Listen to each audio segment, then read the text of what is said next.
تو جو کلمے کا رشتہ ہے، یہ ایمان کا رشتہ ہے، یہ خون کے رشتے سے زیادہ اٹوٹ ہے، اور اسلام میں اس کی بہت اہمیت دیتا ہے۔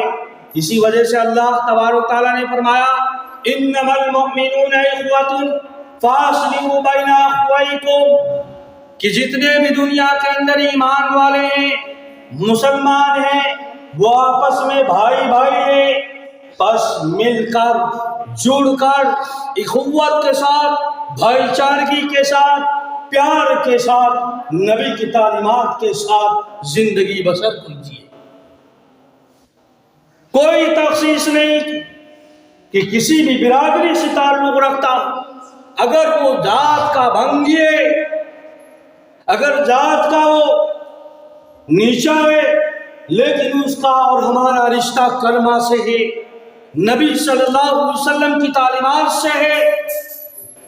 تو ہمارا وہ خونی بھائی جو نافرمان ہے،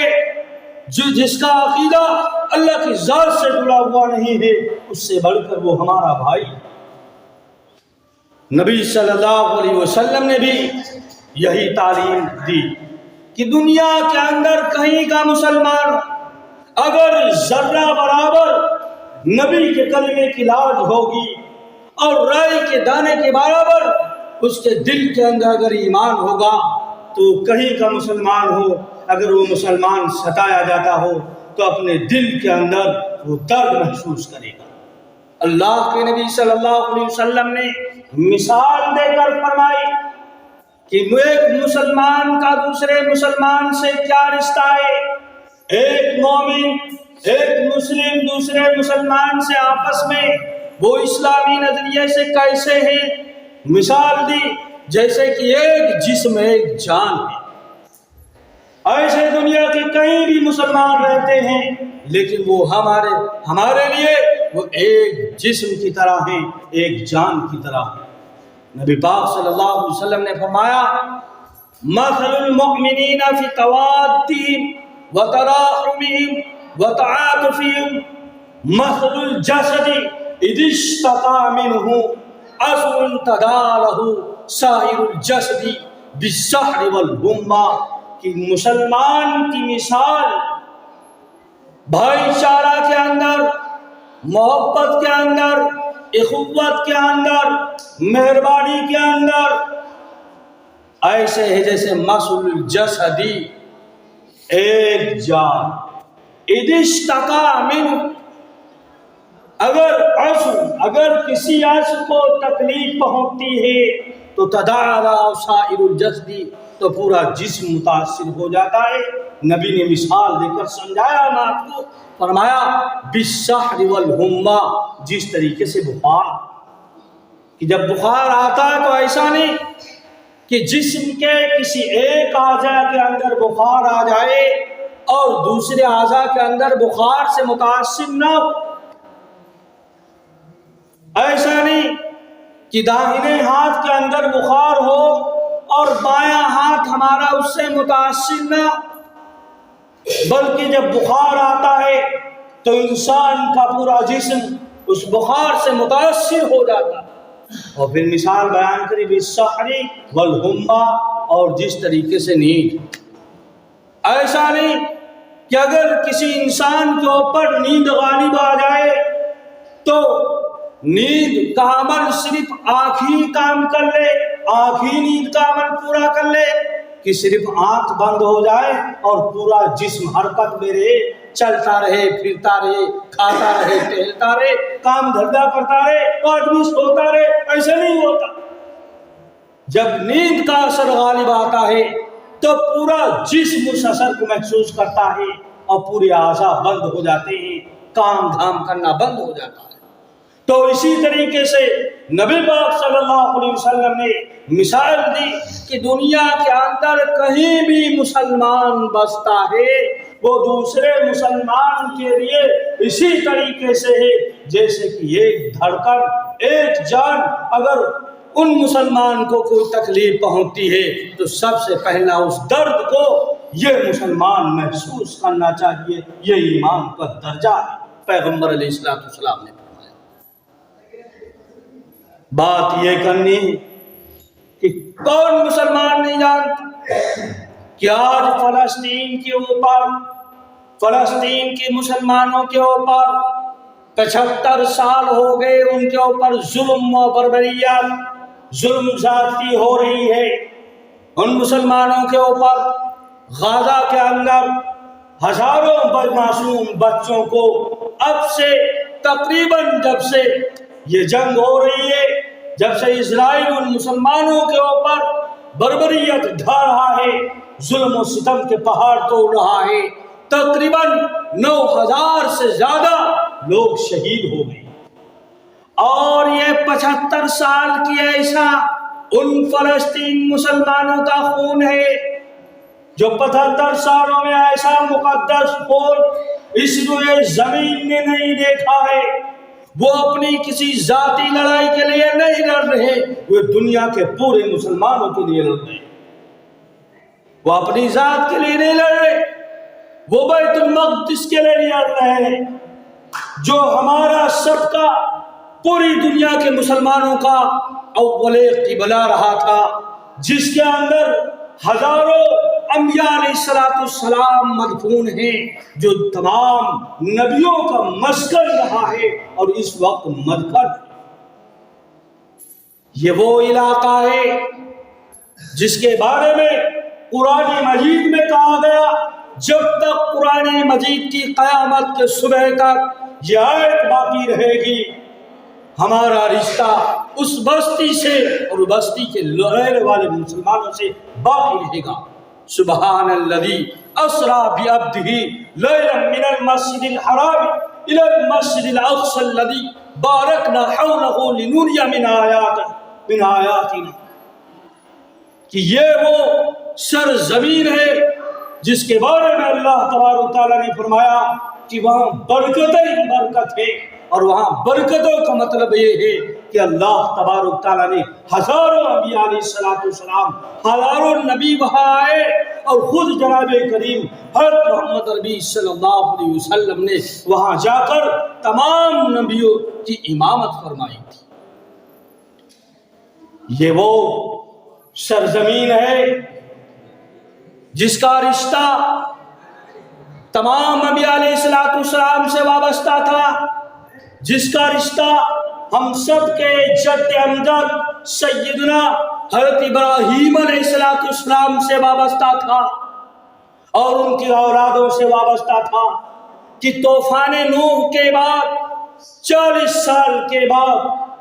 اللہ تبارک و تعالیٰ نے حضرت نبی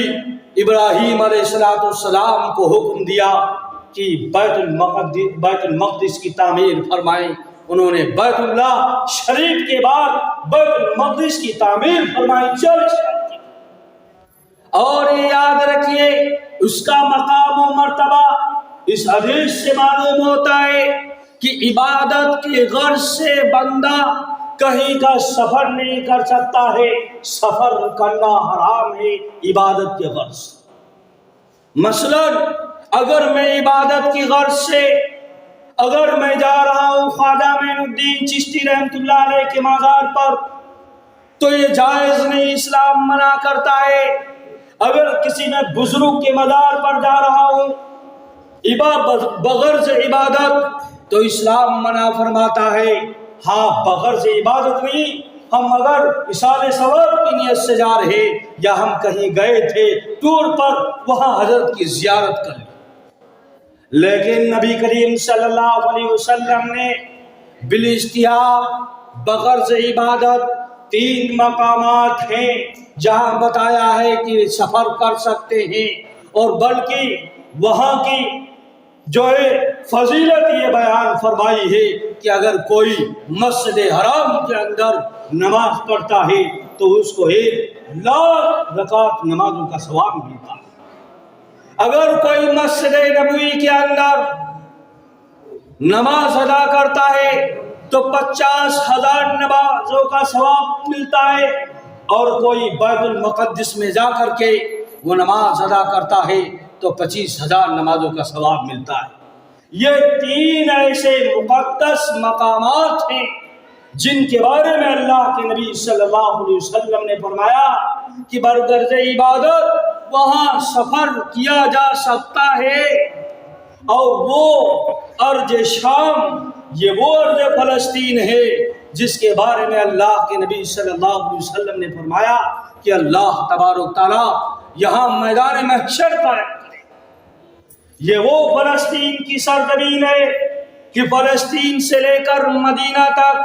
اللہ تبارک تعالیٰ اس مقام کے اندر ایک موقع پر جناب کریم صلی اللہ علیہ وسلم سے صحابہ کرام نے پوچھا، یا اللہ کے نبی صلی اللہ علیہ وسلم، قیامت کے دن ہم آپ کو اگر تلاش کریں تو آپ کہاں ملیں گے؟ تو جناب کریم صلی اللہ علیہ وسلم نے فرمایا، میں میدان محشر میں کے دن میدان محشر میں ملوں گا، اپنے امتیوں میں ملوں گا۔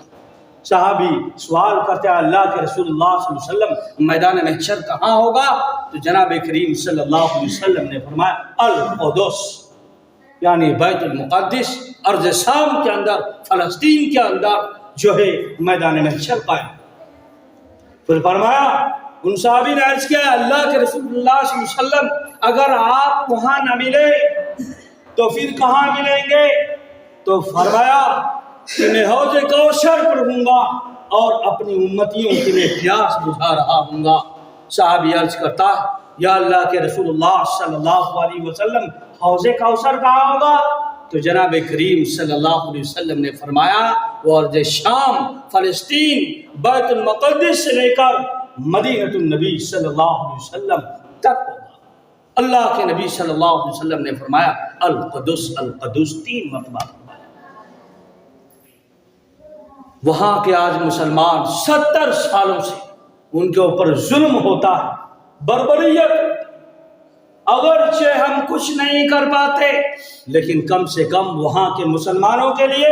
ہم دعا تو کر سکتے، رات کو اٹھ کر گڑگڑا تو سکتے۔ وہ ان مسلمانوں کا خون بہ رہا ہے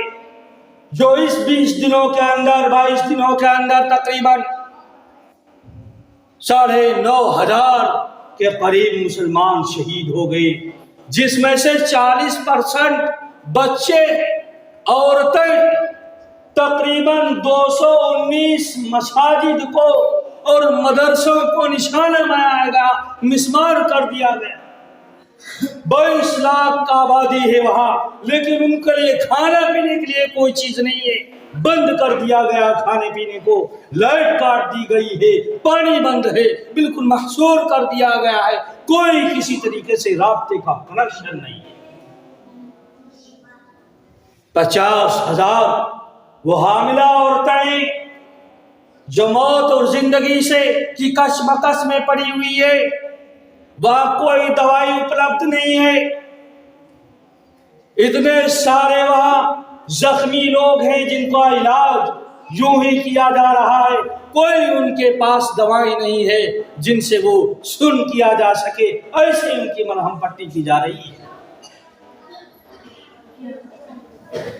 اور آج کے تو مسلمان ہم لوگ عجیب ہے، اپنے اپنی رنگینیوں میں ہم بسے ہوئے ہیں، وہ کسی اپنی ذاتی مقصد کے لیے نہیں لڑ رہے، وہ بیت اللہ، بیت المقدس کو وہ آزاد کرانے کے لیے لڑ رہے، وہ اعلان کلمت اللہ کے لیے لڑ رہے، وہ اسلام کی سربلندی کے لیے اپنا خون بہا رہے ہیں۔ اور اس سے پہلے تقریباً انہوں نے نقبہ کے موقع پر جب آپریشن نقبہ یہودیوں نے کیا تھا 18ویں صدی کے اندر، تقریباً 70,000 مسلمانوں کو شہید کر دیا گیا، اور وہ ایسے ویسے مسلمان نہیں ہم لوگوں جیسے، ہم لوگ تو مسلمان ہیں، وہ ایمان والے۔ ایمان میں اور مسلمان میں ذرا فرق سمجھیے، مسلمان وہ ہوتا ہے جو اللہ پر ایمان رکھتا ہے اور اللہ کے نبی پر ایمان رکھتا ہے، وہ مسلمان ہے، لیکن اس کے پاس اعمال نہیں ہوتا، صرف وہ ایمان رکھتے کہ اللہ کا وجود برحق ہے، اللہ کی وحدانیت کا قائل ہے، پیغمبر علیہ السلام پر، رسالت پر ایمان رکھتا ہے، تعلیمات پر ایمان رکھتا ہے، لیکن مانگتا نہیں ہے، وہ مسلمان ہوتا ہے۔ لیکن وہاں جو بستے ہیں وہ ایمان والے بستے ہیں، وہاں ایمان والے، اور ایمان مومن اسے کہتے ہیں جو اللہ پر اس کے رسول پر ایمان رکھنے کے ساتھ ساتھ اللہ اور اس کے رسول کے قوانین کو، اس کے احکام پر جو 100% عمل کرتا ہو اس کو مومن کہتے ہیں۔ اور وہاں جو فلسطین میں جو بسے ہوئے پوری دنیا عرض کے اندر وہ مومن ہے، اور 75 سال سے وہ مسجد اقصی کو آزاد کرنے کے لیے وہ لڑائی لڑ رہے ہیں۔ وہ مسجد اقصی صرف انہیں کی نہیں ہے بلکہ پورے امت مسلم اسلام کے پورے مسلمانوں کی۔ اور آج پورے مسلمان دنیا کے اگرچہ گننے میں تو 57 ملک نظر آتے ہیں اور شمار کیے جاتے ہیں، ذرا تصور کیجئے کہ وہ کیسے مسلمان ہیں جن کو ہم سعودی عربیہ کے نام سے جانتے ہیں، جن کو آج اسلامی ممالک اپنا قبلہ سمجھتی ہے، جو اسلام کا سربراہ اپنے آپ کو کہلاتا ہے، کہ وہاں تقریباً اس دن جب آپریشن کیا اسرائیلیوں نے تو تقریباً غزہ کے اندر جو ہے 500 بچے شہید کیے گئے اور 400 عورتیں شہید کی گئی، اور کل ملا کر 2500 لوگوں کی شہادت ہو گئی۔ اور سعودیہ کے اندر جو ریاض فیسٹیول 2 مناتے، سیریمنی کر رہے، ننگا ناچ رہے، پوری دنیا کے گلوکار کو منگا کر کے یہ اسلامی ممالک لوگ وہاں شہید ہو رہے اللہ کے لیے، مسجد کے لیے، بیت المقدس کے لیے اور اپنی نبیوں کے سرزمین کے لیے، اور یہ لوگ بتاؤ رنگا رنگ اپنی زندگی گزار رہے، شراب و شباب کی زندگی گزار رہے۔ کہ علامہ اقبال نے کہا تھا کہ مسلمانوں کے ایسے حالات ہو جائیں گے کہ ان کو دیکھ کر یہودی بھی شرمائیں گے، ہنود بھی شرمائیں گے، کہ وضع میں نصارہ تمدن میں یہود، وضع میں نصارہ تمدن میں یہود، یہ ایسے مسلمان ہیں جنہیں دیکھ کر شرمائیں ہوں، کہ ہماری کرتوتوں کو دیکھ کر غیر مسلم بھی شرما رہا ہے۔ کہنا یہ ہے کہ ایسا مسلمانوں کے اوپر کشمکش کی حالت ہے، مسلمان وہاں کے پریشان ہیں، ہم کچھ نہیں کر سکتے تو کم سے کم اگر وہاں شرکت نہیں کر سکتے اس جہاد کے اندر تو کم سے کم اپنے رب سے ان کے حق کے اندر ہم دعا کر سکتے، تاکہ قیامت کے دن جب اللہ تبارک تعالیٰ پوری دنیا کو جمع کرے گا اور پوچھا جائے گا کہ بیت المقدس کے مسلمان، فلسطین کے مسلمان اپنی بہن، اپنی بیٹیوں، اپنے ننھے بچوں کو اللہ کی راہ میں شہید کر رہے تھے اور شہید ہو رہے تھے اور تم تماشائی بنا دیکھ رہے تھے، تم نہیں کچھ کر سکتے تھے، تو ہم کہہ سکتے ہیں یا الہ العالمین ہم تو مجبور تھے، ہماری حکومت بڑی شخص تھی، جانے نہیں دیتے تھے، ہم ان کے حق میں دعائیں کرتے تھے، تو کم سے کم اس پکڑ سے تو ہم بچ سکتے ہیں۔ کہ جناب کریم صلی اللہ علیہ وسلم نے فرمایا الدعاء اماد الدین، الدعاء اماد الدین، الدعاء صلاح المسلم و اماد الدین و نور السماوات والارض، دعا جو ہے مومن کا ہتھیار ہے، دعا زمین و آسمان کا نور ہے، دعاؤں سے بڑے بڑے مسئلے حل ہو جاتے ہیں۔ اگر دعا ہم کریں گے ان کے حق میں تو اللہ تبارک تعالیٰ ہم کو پکڑ سے ہم بچ جائیں گے، کہ آپ کم سے کم تماشائی بنے تو نہیں تھے کہ جب مسلمان اعلیٰ کلمت اللہ کے لیے شہید ہو رہے تھے، تو کم سے کم ایسے موقع پر ہم ان کے لیے کوئی مدد نہ کر سکے تو ہمارا فریضہ بنتا ہے کہ اسرائیل کے جتنے پروڈکٹ چلتے ہیں، جو اپنے گھروں میں ہم سامان یوز کرتے ہیں، ہمارے نوجوان کے اوپر بہت برانڈڈ کا بھوت چڑھا ہوا ہے، اگر پینٹ لیں گے تو برانڈڈ لیں گے، شرٹ لیں گے تو برانڈڈ لیں گے، کیپ لیں گے تو برانڈڈ لیں گے، شوز پہنیں گے تو برانڈڈ لیں گے۔ یہ یاد رکھیے کہ کفن کا کوئی برانڈڈ نہیں، اللہ تبارک تعالیٰ کو جہنم میں لے جانے کے لیے بس اتنا ہی کافی تھے کہ وہ اسرائیلی مسلمانوں کا خون پی رہے تھے اور تم انہی کی مدد کر رہے تھے، ان کا سامان خرید کر کے انہی کے قتل کے اندر آپ شریک تھے، تو کم سے کم ہم کوئی بھی سامان دے